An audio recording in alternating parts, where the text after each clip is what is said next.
Paranormal News Roundup, July 22, 2025. Welcome to this week's Paranormal Briefing, where reality and the unknown converge.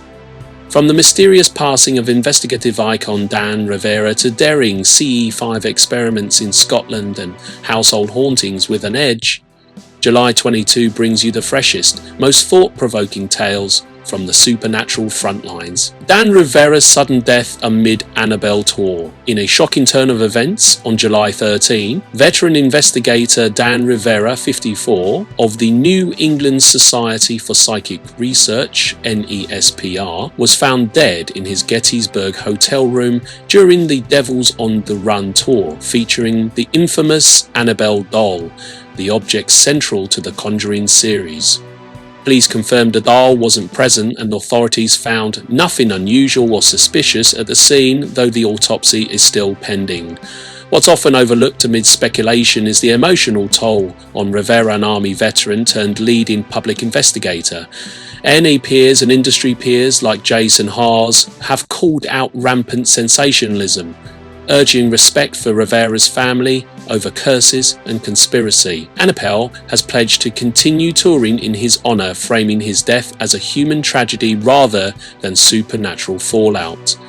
Revival of Annabelle's dark legacy interest in the true-like Annabelle doll has surged following Rivera's death. The original Raggedy Ann, not the porcelain version from the films, dates back to the 1970s, with Nurse Donna reporting ghostly activity, messages and movement. Ed and Lorraine Warren concluded a malevolent spirit named Annabelle Higgins targeted the doll, sealing it in their Connecticut Occult Museum.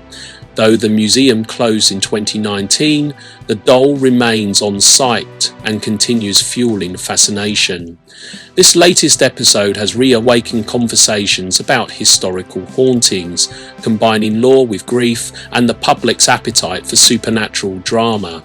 UFO summoning at Dechmont Woods CE-5 style in Scotland's Dechmont Woods site of the famous 1979 Robert Taylor incident.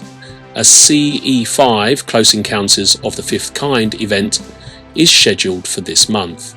Led by Malcolm Robinson and Strange Phenomena Investigations, it will mix meditation, telepathy and sci-fi soundscapes. Previous CE-5 events in Bonnybridge reportedly recorded unexplained flashes, making this more than just a skywatch. It's a grassroots push for civilian-led UFO disclosure. This approach signals a shift from passive observation to active invitation, where believers aren't just watching for UFOs, they're reaching out. Ghosts in the Manor. Wymering's eerie reflection reporters returned to Wymering Manor in Hampshire after investigators captured a ghostly reflection during a mirror scrying session. The mysterious figure resembled a dark-haired woman, sparking speculation she may be related to Jane Austen's brother, Sir Francis William Austen, once associated with the Manor's church.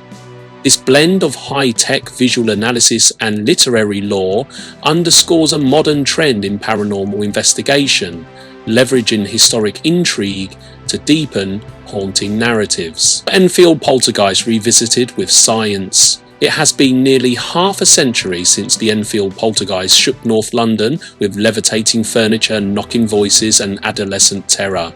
Renewed interest now focuses on using modern sensors, tracking electrostatic fields and stress responses in witnesses to probe whether environmental anomalies contributed to the strange phenomena. This approach blends psychology with atmospheric science, possibly reframing the whole narrative.